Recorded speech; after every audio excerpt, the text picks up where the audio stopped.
Hey, what's up? I'm Russ. Welcome to Dapper, Dividends, and ouch, the market has taken a big old dump on us, hasn't it? Well, I'm not worried. I hope you're not worried, because this is why we preach around here that we're buying businesses, trying to find those world-class solid businesses that have steady streams of customers and revenues.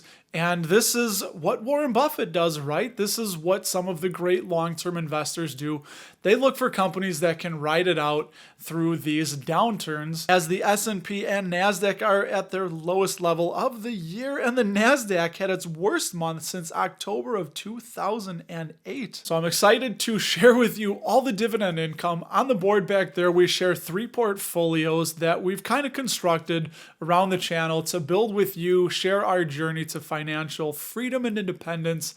And you can head to dapperdividends.com, click on my portfolio, and check out what we've got going on in those portfolios. Now, really interesting that MGM Growth Properties, ticker MGP, is no more. It was finally acquired and finalized by VICI Properties, ticker VICI, which is basically Caesars Gaming. Now, when Caesars Entertainment went bankrupt, VICI Properties spun off out of that. They are basically the landlord and Caesars Gaming is the tenant. But now that MGM Growth Properties and VICI Properties have combined, I read that VICI Properties owns about half of the casinos on the Las Vegas Strip. So if you want exposure to Las Vegas, then the company VICI, ticker VICI, would be the one I think to do it with. We had 5 shares of MGM Growth Properties, and the conversion was 1.366 shares of VICI for every one of MGM Growth Properties. So we ended up with 6.83 shares, which we currently have of VICI Properties. We'll move through these fairly quickly because I received dividends from 13 companies across the 3 portfolios, plus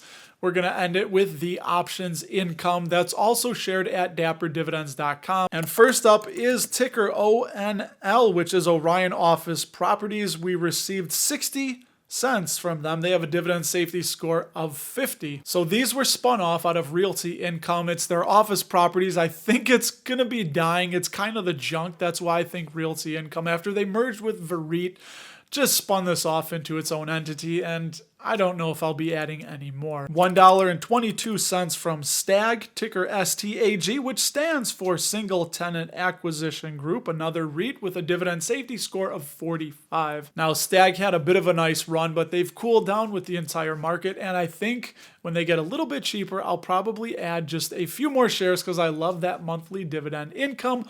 But they do have that 45 borderline safety score, so that is something to be aware of. And we received $2.65 from MGP, which is no longer, as we discussed, it is now VICI Properties, and VICI has a safety score of 50. Continuing with the REITs, Store Capital, ticker STOR, $3.85, dividend safety score of 70. Big Warren B owns Store Capital. They're very similar to Realty Income, and I think they are just an all-around REIT that looks pretty good. $4.48 from Genuine Parts, ticker GPC, dividend safety score of 72. I mean, auto parts, they're not going anywhere. I think even as we shift into EVs, they're still going to be making those secondary replacement auto parts. So GPC, I think, still has a place in this world. And hey, when we start the flying robo-taxis and flying cars, then GPC is just going to be getting into that. So I think they're going to be around for quite some time. Now, this $6.92 was after ADR management fees. It is Konin Klikya Ahold Delhaize.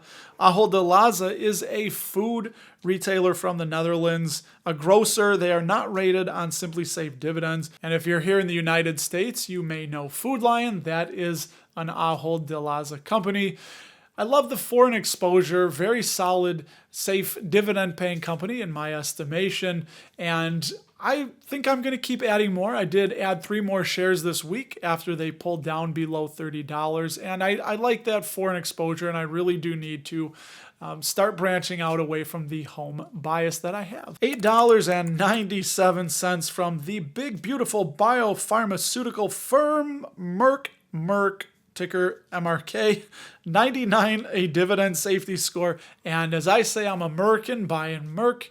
but I haven't added them lately. I should have added some more, but Merck, one of the big, safe, solid biopharmaceutical companies. $10.50 from Innovative Industrial Properties, ticker IIPR, dividend safety score of 60. Little bit of controversy with IIPR as a hit piece came out on them, a short report saying that they were a bank that was masquerading as a cannabis company, and it's just this whole big thing we won't get into, but the company denied all the allegations, said it was completely false. And this is something you have to realize and just know is that there's a lot of analysts and a lot of research and advisory firms that want to get in on a position or want to get out. They have a lot of motivation, and they will manufacture and conjure up these hit piece short reports and try to crater the price of a stock, which it may be working because IIPR had been well north of $225 a share, and now they're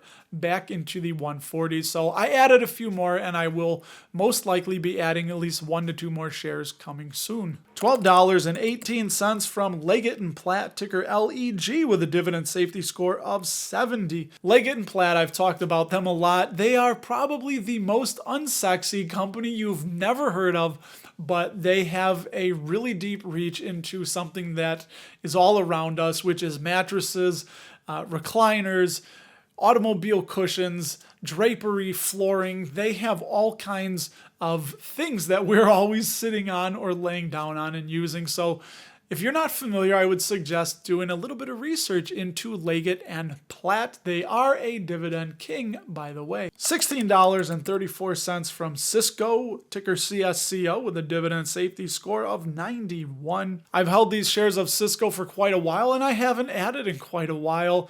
I just really haven't felt the need to. I'm just hanging out, collecting the dividends. Most people know them. They hardware, phones, a lot of they're kind of, techie software company. One of the darlings of the .com era that fell really hard, and they've actually never recovered to the levels that they were at. $24.70 from Realty Income, ticker O, with a dividend safety score of 70. Realty Income, now these shares kind of breaks my heart a little bit, and this is the downside of options.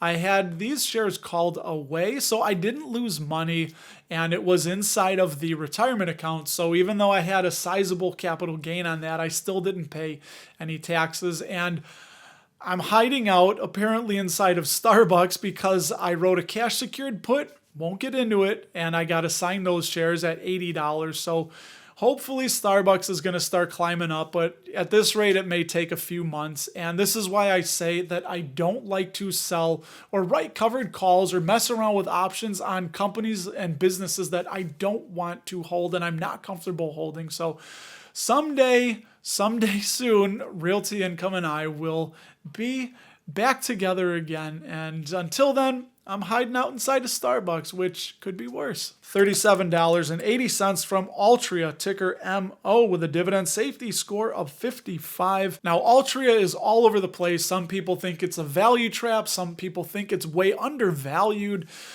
I'm kind of in between. I could see both sides. Now, with Altria, I did lose these shares, unfortunately. I say unfortunately, but I didn't lose any money. The same deal as those Realty Income shares we just talked about. I had a covered call option that was out there, and I got cute, wrote it really close to the share price, and it kept moving up. Those shares got called away, so I got the cash. And with that cash, I ended up writing a cash secured put on Intel for $47, and those did get assigned to me. So once again, here I am, kind of being forced to hide out and wait and bide my time in Intel, which, didn't have that great of an earnings report. But I think Altria may be coming down as it's kind of flying under the radar that the FDA here in the United States wants to ban menthol cigarettes and flavored cigars, which could potentially hurt companies like Altria, Philip Morris, and whatnot. So we'll have to see what goes on with that, but keep paying attention to that bill and see if that gets passed, because if it does, I guarantee it's going to make a lot of people nervous, and Altria will probably have a nice drop. But they are trying to move into the moving beyond smoking. They want to get rid of the combustibles, get out of combustibles, get more into the heat not burn, nicotine pouches, try and get into more of the non-carcinogenic combustibles. So they're, like I say, these companies are living, breathing entities. They are adapting. They are trying to survive. And that's their first order of business, survival. So as the market shift, as taxes, as laws shift, these companies are going to find ways to stay afloat and survive. And lastly, $47.56 from Kimberly-Clark, ticker KMB, dividend safety score of 88. Now, you know I love to say that Kimberly-Clark is wiping butts and blowing noses with their products, Kleenex, Huggies, all those sorts of hygiene items that we use, that we need. Very predictable company, very predictable business. I don't think that dividend is in jeopardy. Now, their payout ratio is a little bit high, but I think as they're raising the prices to account for the supply chain issues and COVID and inflation and all that stuff, I think we're going to start seeing that payout ratio coming down as their earnings start increasing.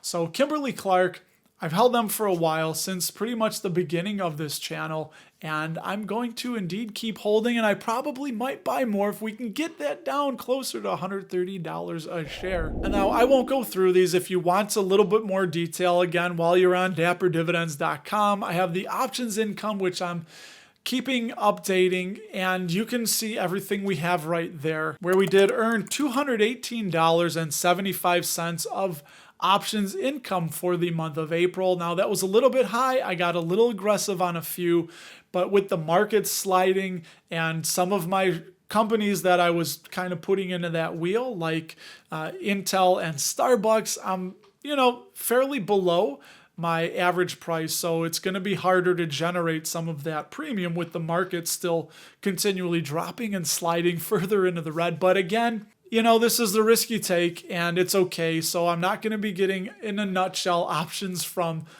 dividend income, mind you, from Realty Income and Altria, but instead I'll be getting dividends on 100 shares from Starbucks and Intel. So there could be worse things, and it is what it is. You know what I would love? I would love to know what your top dividend paying company in the month of April was. So please share that with the community in the comments below, because you know where the comments go. And hey, while you're at it, why don't you swing on by this video right here in this little box next to my head? It's the top 5 dividend stocks in the portfolio, so check that out in the portfolio. And I will talk to you over there.